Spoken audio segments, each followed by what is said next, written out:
wabarakatuh.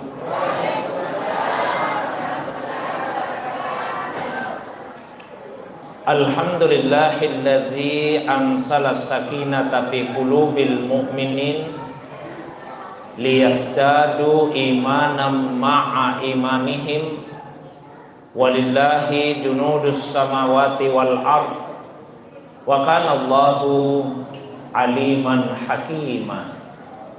Wa sallallahu ala sayyidina Muhammadin alladzi arsalahu ilan nasi basyiran wa nadhira wa ala ali Muhammadin wa sahbihi wa sallama tasliman katsira amma ba'du.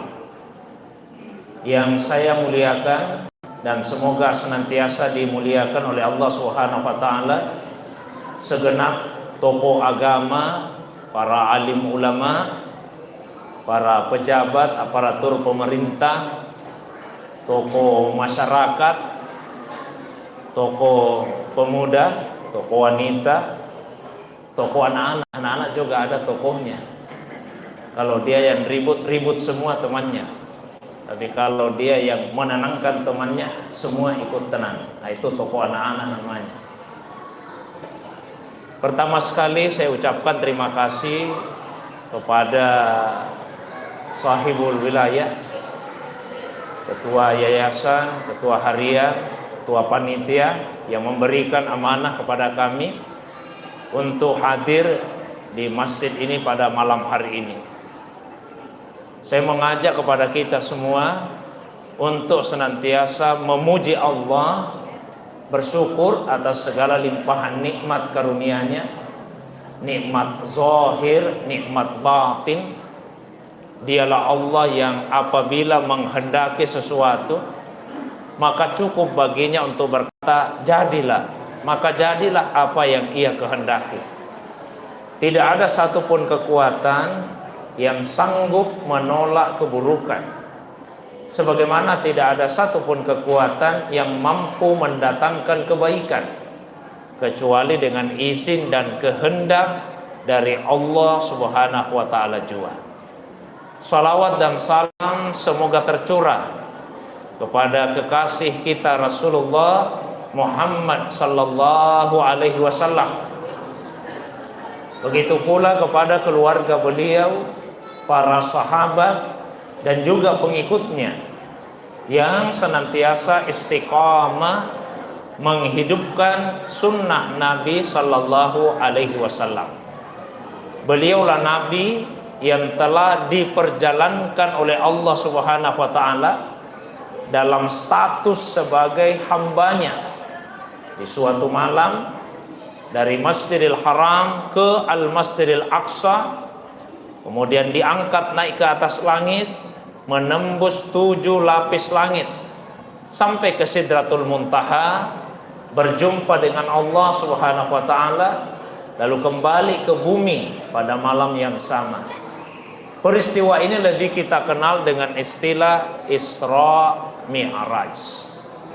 Saya yakin peringatan Isra Mi'raj yang diadakan di tempat ini pada malam hari ini bukan sekedar rutinitas tahunan, bukan sebatas formalitas, tapi peringatan ini diadakan agar kita bisa mengambil hikmah dari perjalanan tersebut.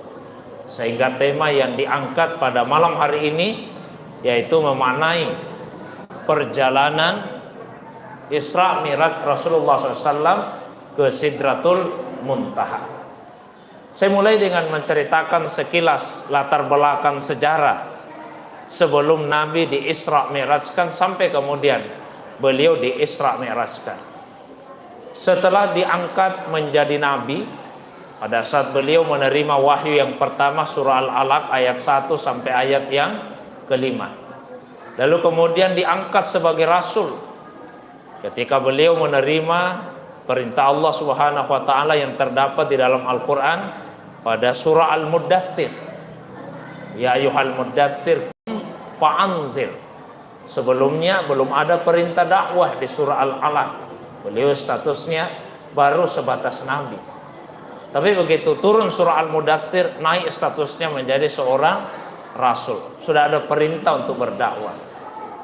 Dakwah ini pada awalnya dilakukan oleh Nabi secara sembunyi-sembunyi, hanya untuk kalangan yang terbatas. Sampai kemudian turunlah perintah Allah Subhanahu wa taala, wa anzir ashiratakal aqrabin. Berikanlah peringatan kepada keluarga-keluargamu, kerabat-kerabatmu. Turun juga perintah Allah SWT, fasda bima tu'mar. Sampaikanlah secara terang-terangan apa yang diperintahkan kepadamu. Maka sejak saat itu Rasulullah mengubah pola dakwanya. Tadinya hanya kalangan terbatas, sekarang beliau berdakwah untuk kalangan umum. Tadinya dakwanya Nabi sembunyi-sembunyi, sekarang beliau berdakwah secara terbuka. Pertama kali Rasulullah SAW mengumpulkan masyarakat Arab, penduduk Makkah di kaki bukit. Lalu Rasulullah SAW naik ke atas puncak bukit. Nabi bertanya kepada mereka, wahai kaumku, kalau saya mengatakan dari balik bukit ini ada musuh yang akan datang menyerang, apakah kalian percaya kepada saya? Serentak semua yang hadir menjawab, kami percaya ya Muhammad, karena Anda orang jujur. Tidak pernah sekalipun kami mendapatimu berdusta. Nabi kemudian melanjutkan, saya sengaja kumpulkan kalian pada hari ini untuk menyampaikan informasi yang jauh lebih penting daripada informasi datangnya musuh. Informasi apa itu ya Muhammad? Siksa di hari kemudian. Kalau kalian tidak percaya kepada Allah yang Esa dan saya adalah Rasulnya, maka siksa di hari kemudian telah menunggu. Tiba-tiba semua yang hadir Bapak Ibu sekalian berubah. Tadinya mereka mengatakan bahwa Nabi orang yang jujur, mereka percaya apa yang beliau sampaikan, langsung berubah. Mereka kemudian mendustakan Nabi Sallallahu Alaihi Wasallam. Yang paling keras penolakannya Abu Lahab. Abu Lahab langsung berkata, tabban laka ya Muhammad, alihadza jama'tana hadzal yaum. Celakalah engkau ya Muhammad, binasalah engkau ya Muhammad. Apakah hanya untuk menyampaikan informasi itu kamu kumpulkan kami pada hari ini? Seketika itu juga Allah SWT langsung juga menurunkan jawabannya, tabbat siada abi lahabi watab. Binasalah kedua tangan Abu Lahab dan dia pasti akan binasa, sampai di akhir surah. Sejak saat itu dakwah mulai mendapatkan penolakan. Bahkan kemudian pengikutnya Nabi diintimidasi, disiksa, sampai ada yang dibunuh. Orang pertama yang dibunuh karena mempertahankan keyakinannya seorang perempuan, Bu, namanya Sumayyah. Ditusuk dengan tombak, mohon maaf, mulai dari bawah tembus sampai ke atas. Beliau meninggal. Setelah itu menyusul suaminya yang bernama Yasir, dibunuh juga. Anaknya pun hampir dibunuh, Ammar bin Yasir. Tapi beliau selamat karena mengambil sikap pura-pura murtad, kembali kepada keyakinan nenek moyang. Akhirnya beliau selamat, tidak jadi dibunuh. Itu beliau menyesal sekali, datang ke Nabi meminta maaf. Tapi Nabi membenarkan sikapnya. Turun ayat yang juga membenarkan sikapnya tersebut. Illa man ukriha wa qalbuhu mutmainnum bil iman. Kalau orang itu dipaksa, dia boleh pura-pura kafir, asalkan hatinya tetap tenang dalam keimanan. Nah, sikapnya orang-orang kafir Quraisy semakin menjadi-jadi. Ketika dua orang yang selama ini banyak menopang dakwanya Nabi wafat di tahun yang sama. Yang pertama istri beliau Khadijah Al-Kubra, dan yang kedua paman beliau Abu Talib. Khadijah Al-Kubra yang menopang dakwanya Nabi di dalam rumah karena beliau istrinya Nabi. Abu Talib yang menopang dakwanya Nabi di luar rumah, wafat di tahun yang sama. Semakin beranilah orang-orang kafir Quraisy. Bukan hanya pengikutnya Nabi yang diganggu, tapi Nabi pun mulai diintimidasi. Akhirnya Rasulullah SAW mengambil sikap, sepertinya Makkah sudah tidak lagi kondusif untuk dakwah. Beliau kemudian keluar dari kota Makkah menuju ke kota Taif. Harapan Nabi mudah-mudahan penduduknya Taif yang disebut dengan Bani Sakif bisa lebih menerima dakwah itu. Tapi apa yang terjadi Bapak Ibu sekalian? Di dalam kitab Al-Barsanji diceritakan, wa ammat ta'ifa yad'u sakifan falam yuhsinu bil ijabati kira wa agrau bihi sufaha awal abida wa sabbuhu bi alsinatim badiyya wa ramauhu bil hijarati hatta huddibat bid dima'i na'la summa ada sallallahu alaihi wasallam ila Makkah tahzinan fasa'alahu malakul jibal fi ihlaki ahli hazawil asabiyyah qala arju ayyukhrijallahu min aslabihim mayyatawalla. Berangkatlah Nabi menuju ke Taif untuk mengajak Bani Sakif, penduduknya Taif, masuk Islam. Tapi mereka sama sekali tidak menyambut kedatangan Nabi dengan cara yang baik. Oh, sebaliknya, dikumpulkan anak-anak premannya, dikumpulkan anak-anak nakalnya, disuruh berjejer berbaris di sepanjang jalan yang akan dilalui oleh Nabi Sallallahu Alaihi Wasallam. Mereka kemudian mencaci maki Rasulullah dengan lisan yang kasar. Tidak puas hanya dengan cacian lisan, mereka melempari Nabi dengan batu sehingga kakinya Rasulullah SAW berdarah-darah. Akhirnya setelah sekian lama Rasulullah berdakwah di Taif, hasilnya apa? Satu orang pun tidak ada yang mau masuk Islam. Biar satu tidak ada yang masuk Islam. Nabi kemudian memutuskan pulang kembali ke kota Makkah. Nah, perjalanan pulang Nabi singgah di salah satu perkebunan. Pemilik kebun itu dua orang yang bersaudara, yang kemudian memerintahkan kepada pekerja kebunnya namanya Adas untuk membawakan makanan untuk Nabi Shallallahu Alaihi Wasallam atas dasar perasaan kasihan, alasan kemanusiaan. Ketika Nabi mau makan, beliau baca basmalah, Bismillah. Adas kaget, langsung bertanya, siapa sebetulnya saudara ini? Sejak saya tinggal di kota Taif ini, saya tidak pernah mendengar ada orang yang mengucapkan kalimat seindah itu, Bismillah. Rasulullah balik bertanya, oh kalau begitu kamu pasti bukan penduduk asli di sini. Dari mana asalmu sebetulnya? Kata Adas, saya berasal dari Nainawi. Oh, berarti sedaerah dengan Nabi Yunus. Adas semakin kaget. Dari mana Anda tahu Nabi Yunus? Orang-orang di sini tidak ada yang mengenalinya. Kata Nabi, Yunus itu saudara saya. Beliau Nabi, saya juga Nabi. Karena kami sama-sama Nabi, maka kami bersaudara. Saat itu juga Adas langsung mencium tangannya Nabi, bahkan mencium kakinya Nabi, dan menyatakan diri masuk Islam. Jadi mencium tangan orang yang mulia, para ulama kita, itu sunnahnya Nabi. Langsung masuk Islam, Pak. Inilah satu-satunya yang masuk Islam setelah sekian lama Rasulullah berdakwah di Taif. Nabi pulang kembali ke kota Makkah dalam keadaan cemas, memikirkan perkembangan dakwah, dan juga dalam keadaan sedih. Maka di tengah kecemasan dan kesedihan itulah Allah Subhanahu wa Ta'ala ingin menguatkan hatinya Nabi. Diperjalankanlah beliau dalam perjalanan Isra Mi'raj. Jadi makna pertama yang bisa kita petik dari peristiwa Isra Mi'raj ini adalah, kalau ada yang merasakan kecemasan dan kesedihan dalam hidupnya, maka adakanlah perjalanan menuju kepada Allah, laksanakan salat.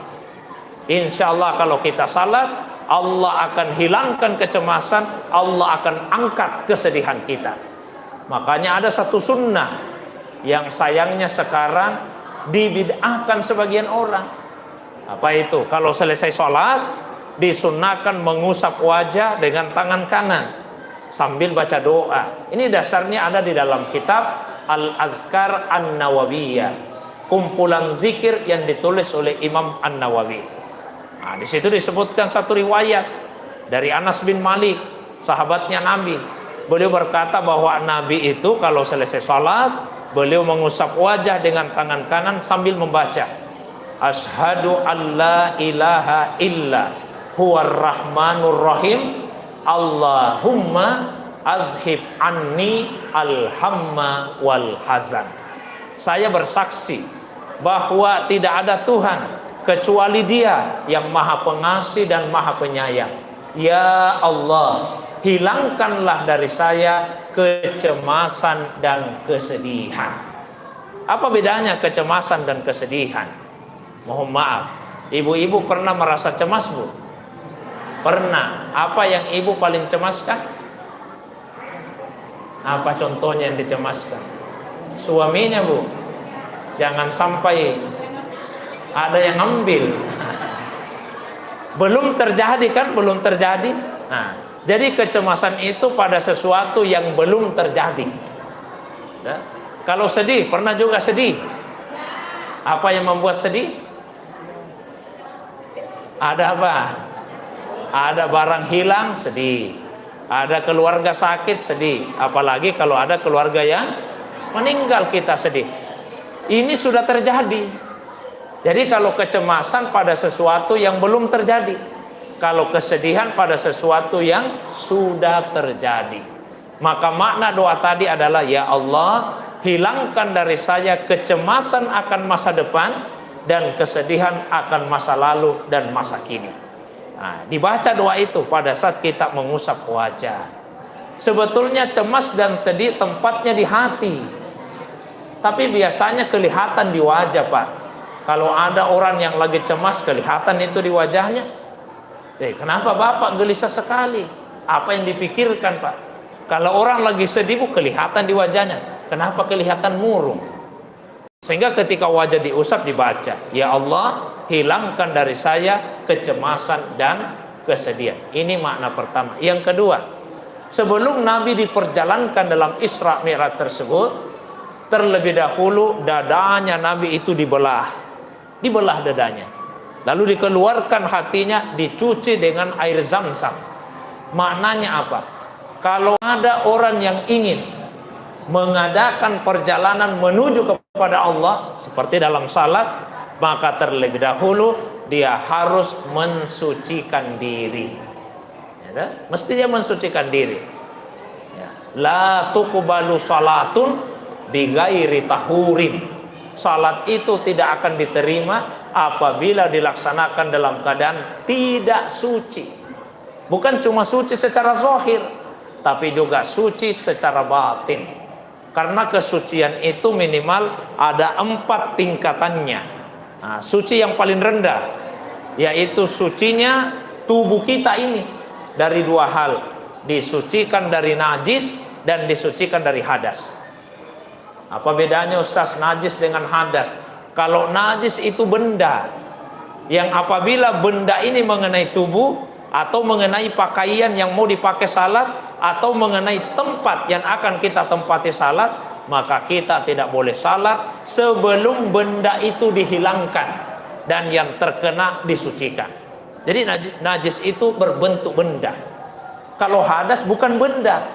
Hadas itu adalah keadaan. Kalau ada seseorang berada dalam keadaan yang dimaksud keadaan berhadas, dia tidak boleh salat sampai dia keluar dari hadas itu.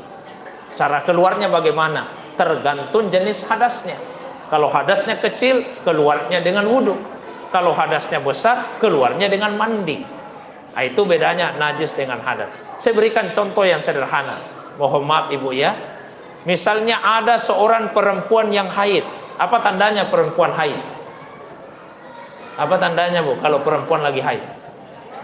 Hah? Suka marah-marah?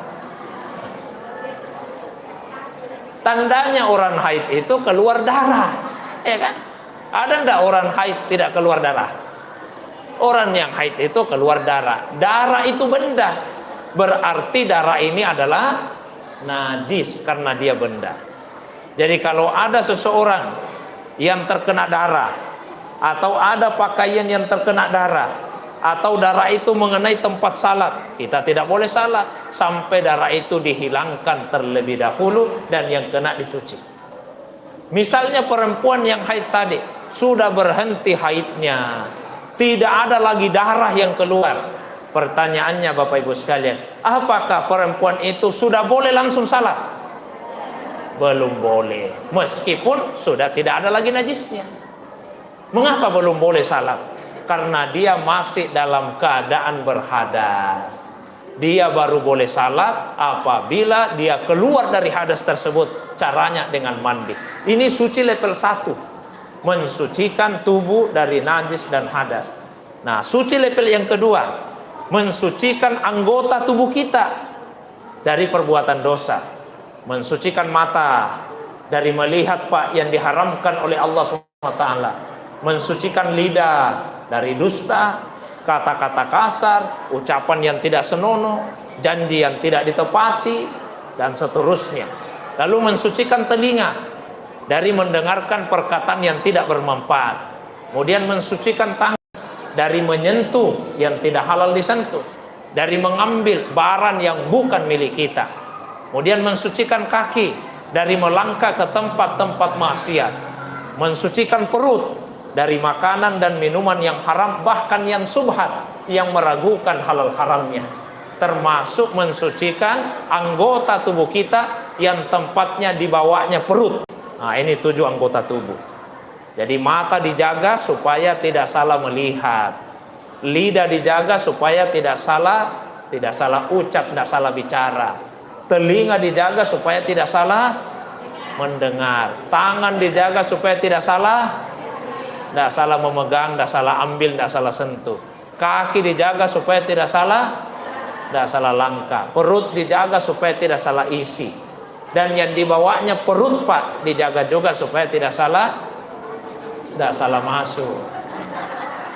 Ini suci level 2. Yang berikutnya suci level 3, mensucikan hati dari sifat-sifat tercela.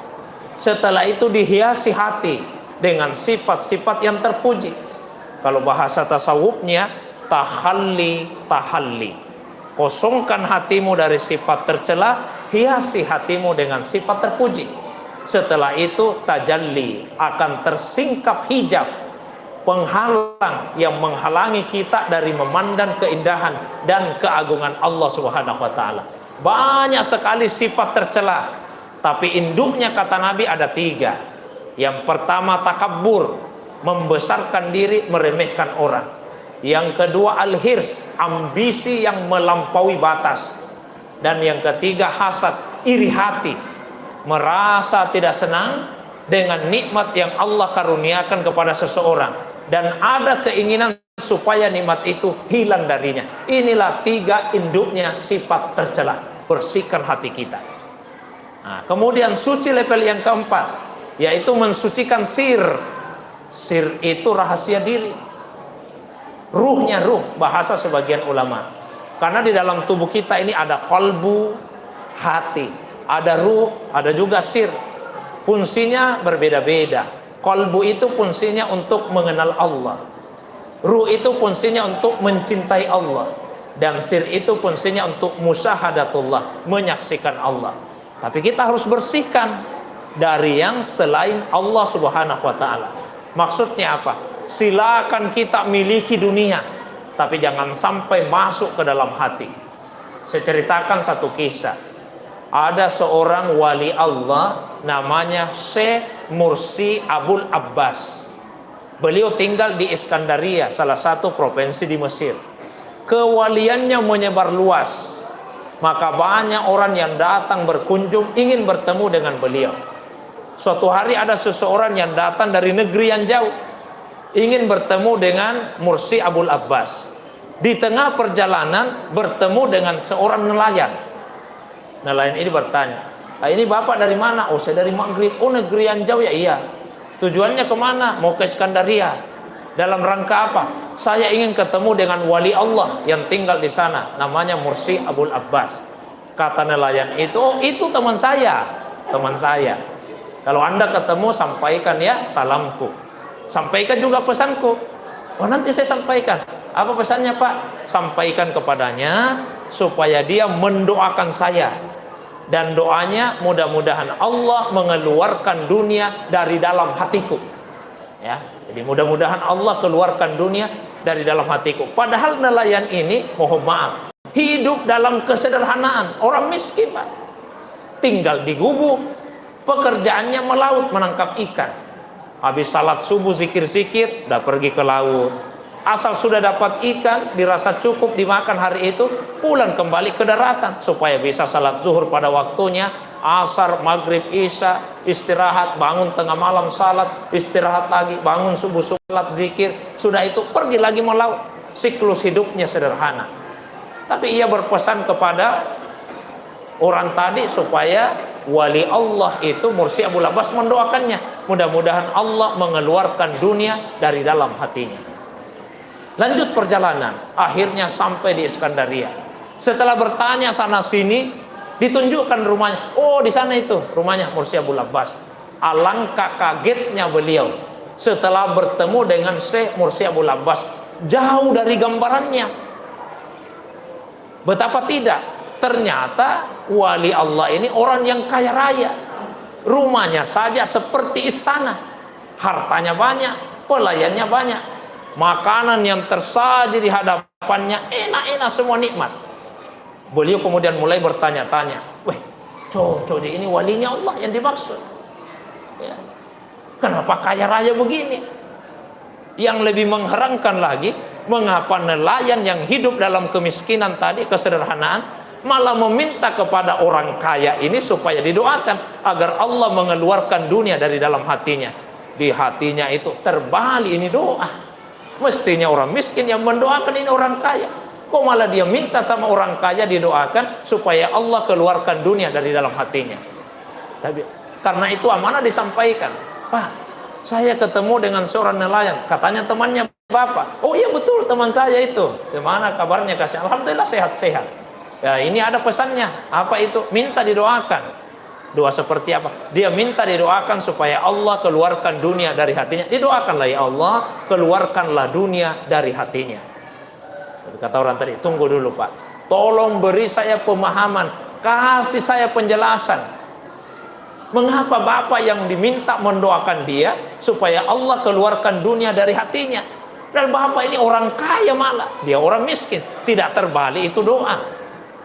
Kata beliau, tidak, sudah cocok. Penjelasannya bagaimana? Saya memang kaya raya, banyak hartaku, tapi harta yang saya miliki, kekayaan yang saya punya sama sekali tidak masuk ke dalam hatiku. Hatiku tidak tergantung kepada dunia. Nah, tapi itu temanku yang nelayan, di hatinya masih ada ketergantungan kepada dunia. Kalau dia mau pergi melaut, pergi menangkap ikan, selalu was-was itu. Baik, ada jadi dapat ikan hari ini. Bagaimana kalau tidak ada kudapat? Apa yang bisa dimakan? Jadi selalu di hatinya itu masih ada rasa was-was terhadap dunia, masih ada ketergantungan kepada dunia. Itulah sebabnya dia meminta supaya didoakan agar Allah keluarkan dunia dari hatinya. Jadi silakan Bapak Ibu, kita miliki harta sebanyak-banyaknya, tapi jangan dimasukkan ke hati. Ulama kita mengajarkan doa, Allahumma ij'alid dunya fi aidina wa la taj'alha fi qulubina. Ya Allah, letakkan dunia itu di tangan kami, tapi jangan pernah masukkan ke dalam hati-hati kami. Saya berikan contoh yang sederhana. Mohon maaf Bapak Ibu sekalian, kalau kita punya sandal, punya sepatu mahal, bagus, cantik, indah, di mana diletakkan sandal dan sepatu itu? Tempatnya di mana? Di kaki. Di kaki atau di hati? Di kaki. Oke. Kalau sebentar kita keluar dari masjid, sandalnya hilang, sepatunya hilang, yang sakit kakinya atau hatinya? Berarti sandalnya di hati. Buktinya ketika hilang, yang sakit hatinya. Mestinya kalau sandal sepatu di kaki, kalau dia hilang, hati tidak sakit. Tapi kalau hati masih sakit, itu artinya sandal dan sepatu itu ternyata diletakkannya di hati, bukan di kaki. Jadi silakan miliki dunia, tapi jangan masuk ke dalam hati. Nah, kalau kita sudah membersihkan diri 4 level tadi, silahkan kita tempuh perjalanan menuju kepada Allah. Sehingga Nabi pun 4 kali beliau mengalami pembelahan dada dalam hidupnya. 1 kali, yang pertama waktu umurnya masih 4 tahun. Yang kedua ketika umur beliau 10 tahun, ini sudah mau masuk usia balik. Yang ketiga waktu umur Nabi 40 tahun, menjelang beliau terima wahyu yang pertama. Dan yang keempat ketika umur Nabi 53 tahun, sebelum mengadakan perjalanan Isra Mi'raj. Nah, kita masuk ke Isra Mi'rajnya. Dalam Al-Quran disebutkan, Subhanalladzi asra bi abdihi, Maha suci Allah yang telah memperjalankan hambanya. Jadi status yang disandang oleh Muhammad SAW ketika diperjalankan itu adalah hamba. Allah SWT tidak mengatakan asra bi nabiyihi, memperjalankan nabinya. Allah tidak mengatakan asra bi rasulihi, memperjalankan rasulnya, tapi memperjalankan hambanya. Hamba itu status paling tinggi yang bisa dicapai oleh seorang manusia. Kalau kita menjadi hambanya manusia, kehinaan, budak namanya. Tapi kalau kita menjadi hamba Allah, itu adalah kemuliaan, tidak ada kemuliaan di atasnya. Syekh Mutawalli Sha'rawi memberikan contoh. Musa alaihissalam itu seorang nabi, tapi beliau diperintah oleh Allah untuk belajar kepada seseorang yang di dalam Al-Quran disifati sebagai hamba. Allah tidak menyebut nabi, tidak menyebut rasul. Sifat yang disebut di Quran adalah hamba. Sekalipun kemudian di masyarakat lebih populer Nabi Khidir, tapi Quran sebetulnya tidak mengatakan nabi. Yang Al-Quran katakan hamba. Fawajada abdan min ibadina atainahu rahmatan min indina wa 'allamnahu min ladunna ilma. Berangkatlah Musa bersama dengan seorang muridnya yang bernama Yusha bin Nun, dan akhirnya ketemu dengan seorang hamba di antara hamba-hamba kami. Mengapa hamba ini istimewa? Dua alasannya. Satu, atainahu rahmatan min indina, kami telah berikan rahmat dari sisi kami. Yang kedua, 'allamnahu min ladunna ilma, kami telah ajarkan kepadanya ilmu ladunni. Ilmu itu dua macam. Satu namanya ilmu kasbi, ilmu wahbi, ilmu yang diperoleh melalui usaha, melalui belajar. Yang kedua ilmu ladunni. Ilmu ladunni itu pemberian langsung dari Allah Subhanahu wa Ta'ala tanpa dipelajari. Nah, hamba ini istimewa karena dapat ilmu ladunni. Maka Nabi Musa diperintah oleh Allah untuk berguru kepadanya. Jadi Bapak Ibu sekalian, hamba itu kedudukan yang paling istimewa. Kita bersyukur. Seandainya dikatakan memperjalankan Nabi, memperjalankan Rasul, berarti syaratnya ketemu Allah harus jadi Nabi. Kita tidak bisa. Tapi karena dikatakan memperjalankan hambanya, berarti untuk berjumpa Allah tidak harus jadi Nabi, tidak harus jadi Rasul. Syaratnya apa? Harus jadi hambanya Allah. Maka jangan sekali-kali merendahkan status hamba. Contoh yang merendahkan status hamba. Ada orang menyumbang ke masjid 1 juta, ditulis namanya karena mau diumumkan di hari Jumat. 2 minggu kemudian menyumbang lagi 100.000, dibisi panitianya, tidak usah ditulis nama aku di. Jadi apa Pak yang ditulis di sini karena mau diumumkan? Katanya tulis saja di situ hamba Allah. Oh, ini merendahkan Pak hamba Allah. Masa pakai hamba Allah ketika sedikit sumbangannya? Ketika banyak tulis namanya sendiri. Mestinya kalau mau pakai hamba Allah yang lebih besar lagi sumbangannya. Jangan merendahkan status hamba Allah, karena inilah kedudukan yang paling tinggi yang bisa diraih oleh manusia.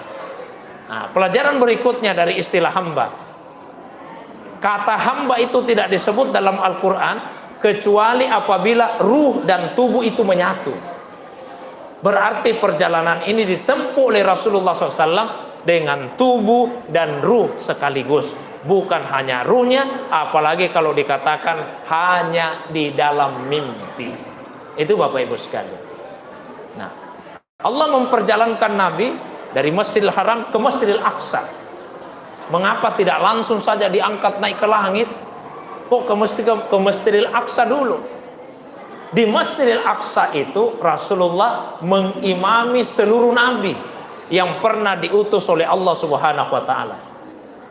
Ada berapa banyak Nabi yang diutus oleh Allah SWT? 124.000 Nabi. bukan 25. 25 itu nama nabi yang disebut di Al-Quran. Jadi kalau kita ajari anak-anak, jangan kita katakan jumlah nabi dan rasul 25, bukan. Yang 25 jumlah nabi dan rasul yang namanya disebut di Al-Quran. Kalau jumlah nabi keseluruhan 124.000 nabi. Dari 124.000 nabi yang jadi rasul 313. Dari 313 rasul yang disebut namanya 25. Itulah yang wajib kita tahu. Nah, Nabi diperjalankan ke Masjidil Aqsa karena sebagian besar Nabi itu domisilinya di sekeliling Masjidil Aqsa. Ini untuk menunjukkan bahwa Rasulullah SAW adalah Sayyidul Anbiya wal Mursalin, penghulunya para Nabi dan Rasul. Bahkan beliau adalah khalifatun fil akwan, khalifah di alam semesta. Kalau Nabi Adam khalifah fil ardi, khalifah di bumi. Tapi kalau Rasulullah khalifah fil akwan, khalifah di alam semesta.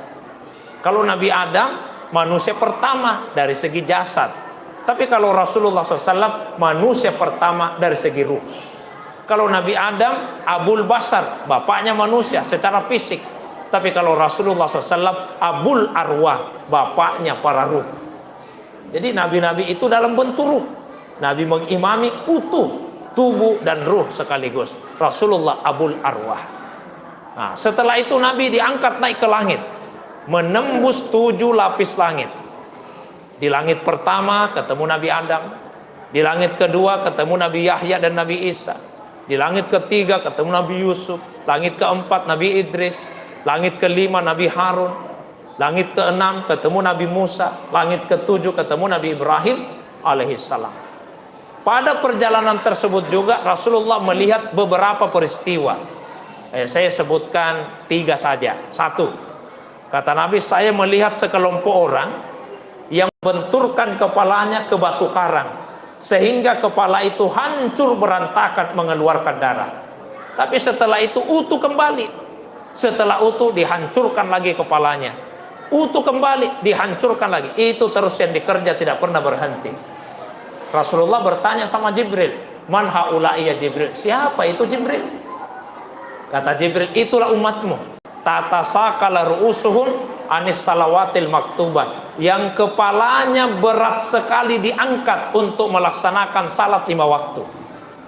Jadi kalau orang malas salat, salah satu hukumannya dia akan hancurkan kepalanya sendiri berulang-ulang kali. Kenapa hukumannya seperti itu? Pernah di suatu pengajian ada bapak-bapak yang bertanya. Saya tidak tahu persis apakah dia serius atau bercanda bertanyanya. Karena pertanyaannya begini, "Ustaz, tidak adakah itu caranya saya tidak salah tapi saya tidak berdosa?" Pertanyaannya kok begitu? Saya jawab, ada pak caranya. Kalau bapak mau tidak salat dan bapak tidak berdosa. Gimana caranya Ustaz? Bapak pergi tidur dan jangan pernah bangun sampai mati. Karena kalau orang tidur nak berdosa kalau tidak salat. Tapi begitu dia bangun, wajib dia ganti salatnya. Kalau kita ketiduran malam ini, terbangun besok jam 10 pagi, lewat waktu subuh, tidak berdosa. Tapi begitu bangun, wajib kita qada salat subuhnya. Nah, supaya tidak berdosa, tidur terus pak sampai mati. Tidak berdosa itu. Tapi siapa tahu masih ada cara lain, Ustaz, masih ada. Gimana caranya? Bapak berdoa supaya cepat pikun.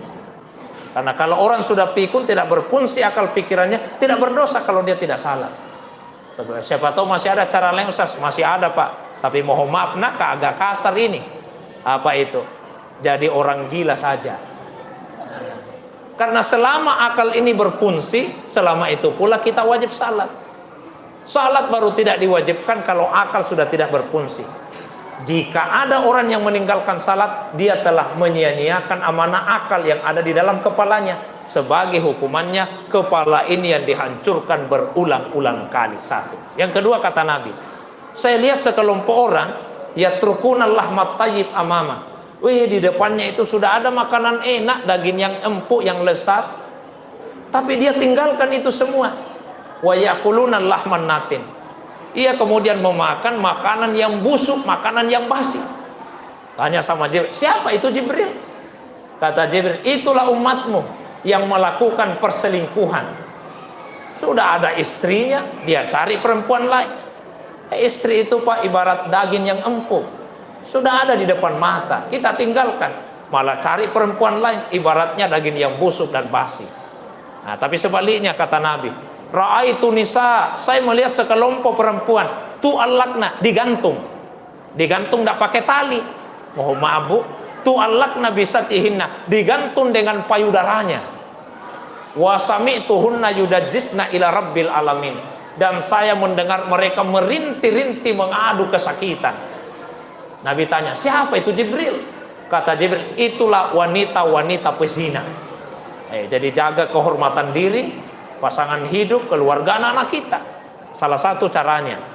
Suatu waktu Nabi kumpul ini sama-sama sahabat, tiba-tiba datang satu orang laki-laki duduk di hadapannya Nabi, lalu berkata kepada beliau, ya Rasulullah, i'zan li bizina, wahai utusan Allah, izinkan saya berzina.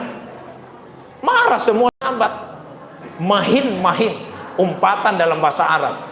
Kira-kira kalau bahasa Indonesianya, kurang ajar ini. Nabi tidak. Dipanggil baik-baik, sini, duduk dekat-dekat saya. Setelah itu Nabi tanya baik-baik, wahai sahabatku, kalau misalnya ya, ada laki-laki yang melakukan perbuatan seperti itu dengan ibumu, kamu bisa terima? Kata sahabat tadi, demi Allah ya Rasulullah, saya tidak bisa terima. Saya siap jadi tebusan asal itu tidak terjadi pada ibuku. Kata Nabi, orang lain juga begitu. Tidak ada yang bisa menerima jika kamu melakukan persinahan dengan ibu mereka. Nabi tanya lagi, kalau ada yang melakukan perbuatan seperti itu dengan istrimu, kamu bisa terima? Demi Allah ya Rasulullah, saya tidak bisa terima. Kata Nabi, orang lain juga begitu. Tidak ada yang bisa menerima kalau kamu melakukan dengan istri mereka. Kalau ada yang melakukan persinahan dengan anak perempuanmu, saudara perempuanmu, tantemu, keponakanmu, keluarga perempuan yang lain, kamu bisa terima? Woi, demi Allah ya Rasulullah, saya tidak bisa terima. Saya siap jadi tebusan asal tidak terjadi pada keluarga perempuan saya. Kata Nabi, orang lain juga begitu. Tidak ada yang bisa menerima kalau kamu melakukan persinahan dengan keluarga perempuan mereka. Setelah itu Rasulullah meletakkan tangannya di atas kepala sahabat tadi, diusap. Nabi doakan, Allahumma ghafir zamba wa tahhir qalba wa hassin farja.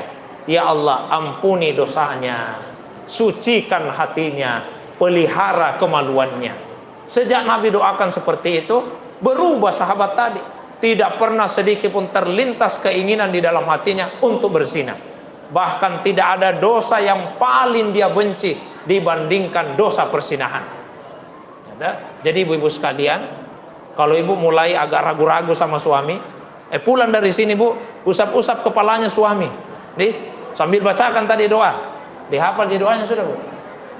Belum pi. Allahumma ghafir zamba wa tahhir qalba wa hassin farja. Ya Allah, ampuni dosanya suamiku, sucikan hatinya, pelihara kemaluannya. Insya Allah terhindar dari persinahan.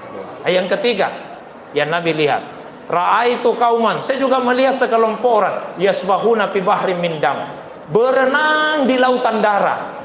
Setiap kali hampir sampai ke tepian, dilempari batu, balik lagi ke tengah, ke lautan darah yang baunya sangat amis. Tidak pernah bisa sampai karena selalu dilempari batu. Nabi tanya sama Jibril, siapa itu Jibril? Kata Jibril, itulah umatmu allazina yakuluna riba, yang memakan riba. Kenapa hukumannya seperti itu? Harta itu Pak seperti darah. Darah kalau ada di dalam tubuh porsinya normal, banyak manfaatnya.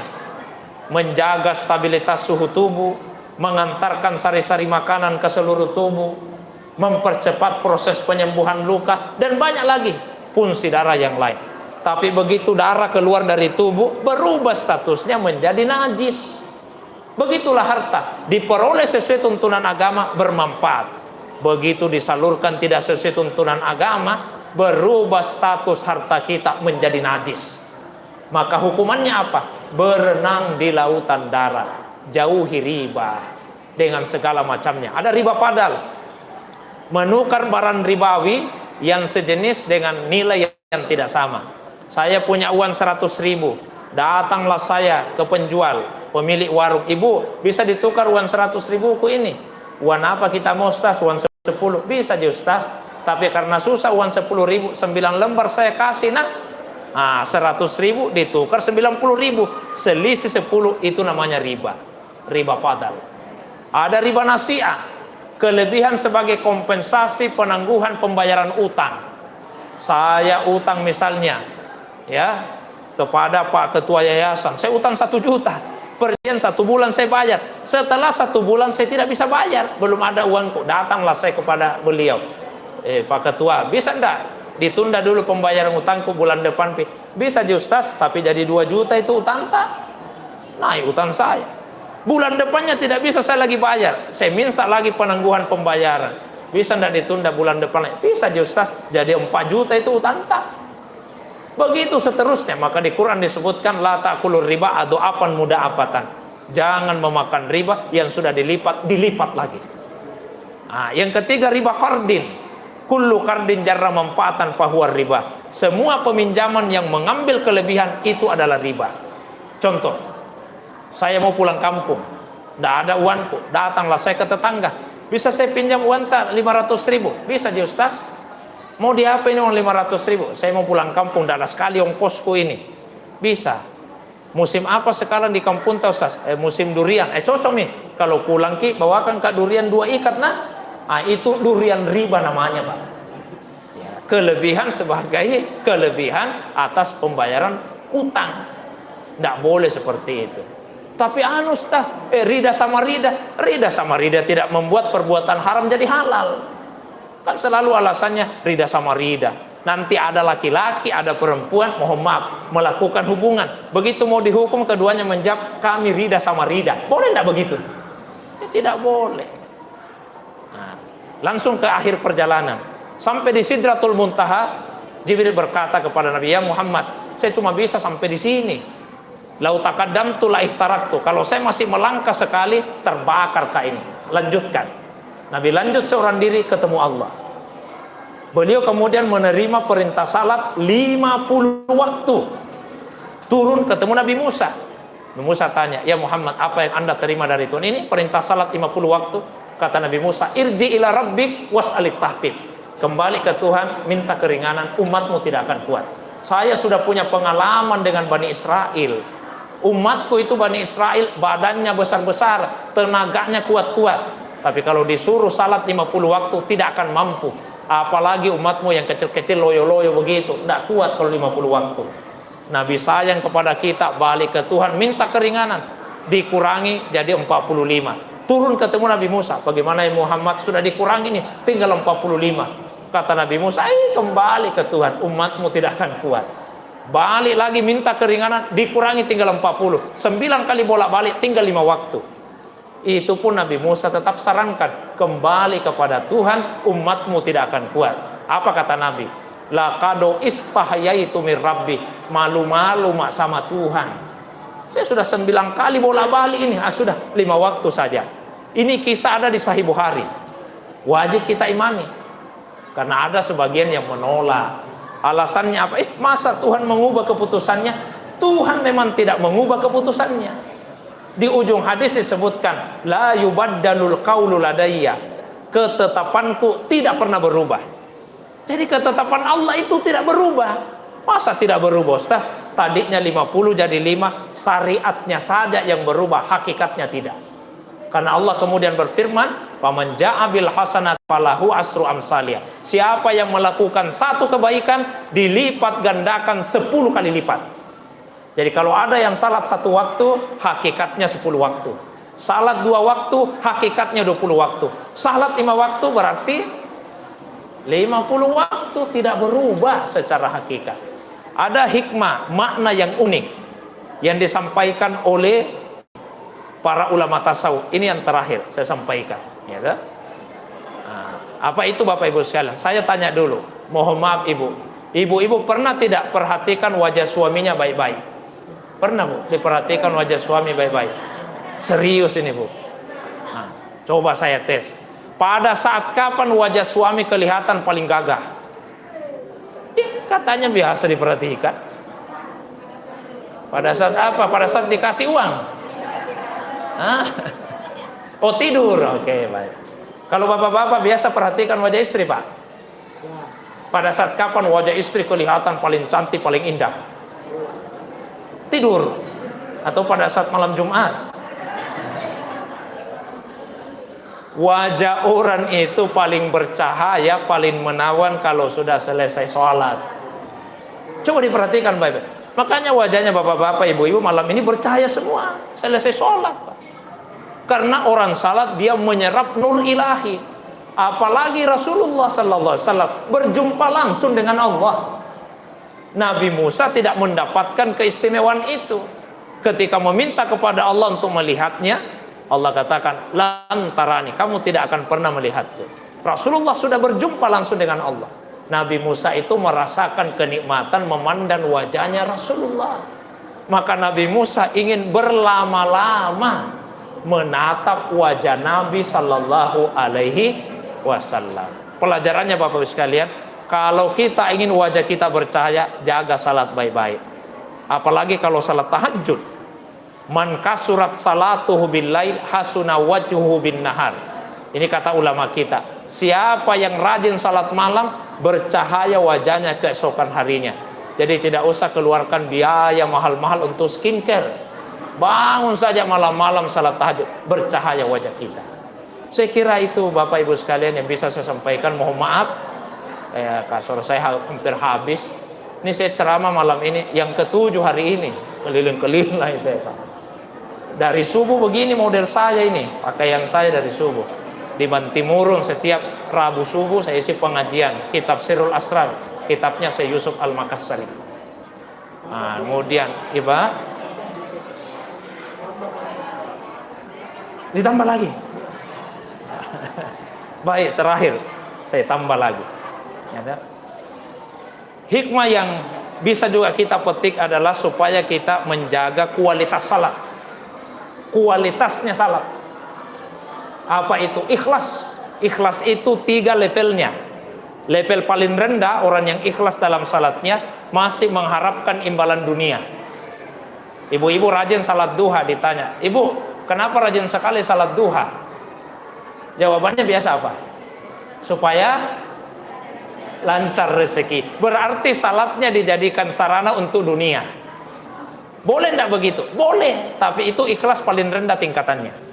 Kalau mau naik ikhlasnya nomor 2, kita salat, kita ibadah tidak lagi mengharapkan imbalan dunia. Yang diharapkan apa? Imbalan akhirat. Salat supaya tidak masuk neraka, salat supaya masuk surga. Ini nomor 2, Pak. Tapi ada nomor 3-nya yang paling tinggi. Orang yang salat tidak lagi mengharapkan imbalan dunia, bahkan tidak mengharapkan imbalan akhirat. Yang diharapkan apa? Hanya semata-mata ridhonya Allah. Ada wali Allah namanya Abdul Aziz Ad-Dabbag. Malamnya salat, siangnya puasa. Itu saja pekerjaannya, ibadah terus. Suatu hari malaikat Jibril alaihissalam datang menjumpainya, dipanggil. Abdul Aziz dulu. Ada apa Jibril? Kenapa kamu rajin sekali ibadah? Saya kan hamba Allah, tugas saya beribadah. Kata Jibril, tapi kalau saya beritahukan informasi yang saya tahu, mungkin kamu sudah tidak mau lagi ibadah. Apa itu Jibril? Pernah ku baca-baca itu daftar namanya penghuni surga, daftar namanya penghuni neraka. Nah, saya lihat namamu Abdul Aziz tercatat sebagai penghuni neraka. Kira-kira bapak-bapak, ibu-ibu kalau diberitahu Jibril, namanya bapak, namanya ibu, masuk daftar nama penghuni neraka, kira-kira masih mau salat tidak? Mungkin tidak mau lagi salat. Untuk apa lagi salat? Nah, sudah tercatat juga penghuni neraka. Lebih baik kita nikmati ini dunia. Tapi apa kata beliau? Kata Abdul Aziz Ad-Dabbag, Jibril, surga neraka itu urusan Allah. Tugasku beribadah. Mau dicatat di surga, dicatat di neraka, saya tetap akan beribadah. Pulanglah Jibril. Setelah sekian lama, datang lagi Jibril. Dipanggil Abdul Aziz, sini dulu. Ada apa lagi Jibril? Saya lihat-lihat lagi kembali daftar nama penghuni surga, daftar nama penghuni neraka.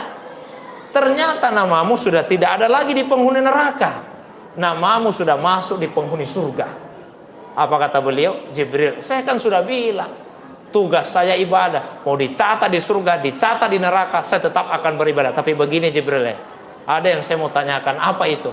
Apa memang penyebabnya sampai saya dicatat sebagai penghuni neraka pada awalnya? Apa juga penyebabnya sampai kemudian pindah jadi penghuni surga? Jibril cerita, begini Abdul Aziz, kamu masih ingat tidak waktu masih remaja, itu umurmu 15 tahun, masih remaja Bu, ini penyebabnya satu saja. Waktu itu kamu baring-baring di kamar dan kamu merasa sangat kecapean. Tiba-tiba di luar kamar terdengar suara langkah kaki ibumu. Lalu di hatimu ada perasaan, nah suruh kak lagi ibuku ini, nah capeknya kurasa. Akhirnya apa yang kamu lakukan? Kamu pura-pura tidur. Begitu ibumu masuk kamar, tadinya mau menyuruh, tapi dilihat tidur, tidur kasihan anakku ini. Akhirnya tidak jadi disuruh.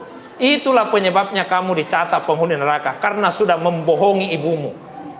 Waktu saya baca ini kisah Pak di hati saya, kalau ini yang menyebabkan masuk neraka, bisa-bisa masuk neraka semua ini. Ibu nih, mungkin yang lebih parah sudah pernah kita lakukan, dan bukan sekali. Itulah sebabnya sejak saat itu beliau Abdul Aziz Sandabak kalau ceramah judulnya cuma satu, apa itu? Berbakti kepada ibu. Itu saja judul ceramahnya, tidak pernah yang lain-lain. Terus apa penyebabnya sampai dipindahkan ke surga? Kata Jibril, Allah melihat ketulusanmu dalam beribadah. Mudah-mudahan Allah SWT memberikan kepada kita semua keikhlasan dan ketulusan dalam ibadah. Amin ya rabbal alamin. Alhamdulillahi rabbil alamin. Hamdan naimin, hamdan syakirin, hamdan hamidin, hamdan yuwafi ni'am yukafi'u mazidah. Ya rabbana lakal hamdu kama yang bagi li jalali wajhikal karim wa azimi sultanik. Allahumma salli wa sallim ala sayyidina Muhammadin fil awwalin, wa salli wa sallim ala sayyidina Muhammadin fil akhirin, wa salli wa sallim ala sayyidina Muhammadin fi kulli waqtin wa hin, wa salli wa sallim ala sayyidina Muhammadin fil mala'il a'la ila yaumiddin, wa salli wa sallim ala sayyidina Muhammadin hatta tarisal arda wa man 'alaiha wa anta khairul warisin. Allahumma inna nas'aluka imanan kamila wa yakinan shadika wa qalban khashi'a wa lisanan zakira wa ilman nafi'a wa rizqan halalan thayyiba wa amalan salihan makbulan. Ya Allah, ya Allah, kami mohon kepadamu, anugerahkanlah kepada kami iman yang sempurna, keyakinan yang benar, hati yang senantiasa khusyuk, lidah yang berzikir, ilmu yang manfaat, rezeki yang halal, yang baik dan penuh berkah, serta amal soleh yang diterima di sisimu. Ya Allah, Rabbana ghufir lana wa liwalidayna warhamhuma kama rabbayana shigara. Tuhan kami, ampuni dosa kami, ampuni dosa kedua orang tua kami, sayangi ibu bapak kami, karena mereka berdua telah sangat menyayangi kami, terutama ketika kami masih kecil. Ampuni dosa ibu yang telah mengandung, melahirkan dan menyusui. Ampuni dosa ibu bapak kami yang telah merawat, mengasuh, membesarkan, mendidik dan mendoakan kami sehingga kami bisa seperti sekarang ini. Muliakan ya Allah kedua orang tua kami dunia akhirat. Orang tua kami yang masih hidup, jaga kesehatannya. Yang dalam keadaan sakit, beri kesembuhan. Yang telah meninggalkan dunia, tempatkan di tempat yang mulia di sisimu ya Allah. Hablana min aswajina wa zurriyatina qurrata a'yun waj'alna lil muttaqina imama. Tuhan, kami jadikan pasangan hidup dan anak keturunan kami menjadi penyejuk mata kami. Himpunlah kami sekeluarga dalam surgamu kelak ya Allah. Allahumma barik hadal masjid wa barik liman ammarahu. Ya Allah, turunkanlah keberkahan di Masjid Darul Aman ini. Berikan keberkahan hidup kepada siapapun yang memakmurkan masjid ini, baik secara fisik bangunannya, terutama isi jamaahnya. Bangunkan istana di dalam surga bagi siapapun yang telah ikut menyumbang untuk pembangunan dan pemeliharaan masjid ini. Berikan ketenangan hidup lahir batin, kebahagiaan hidup dunia akhirat bagi siapapun yang gemar salat berjamaah di masjid ini. Mengisi masjid ini dengan pengajian, zikiran, baca Quran dan kegiatan keagamaan lainnya. Rabbana atina fid dunya hasanah wa fil akhirati hasanah wa qina azabannar bi fadli qaulika subhana rabbika rabbil izzati amma yasifun wa salamun alal mursalin wa akhiru da'wana anil hamdulillahi rabbil alamin. Demikian, wa ilallahi turja'ul umur. Wassalamu alaikum warahmatullahi wabarakatuh.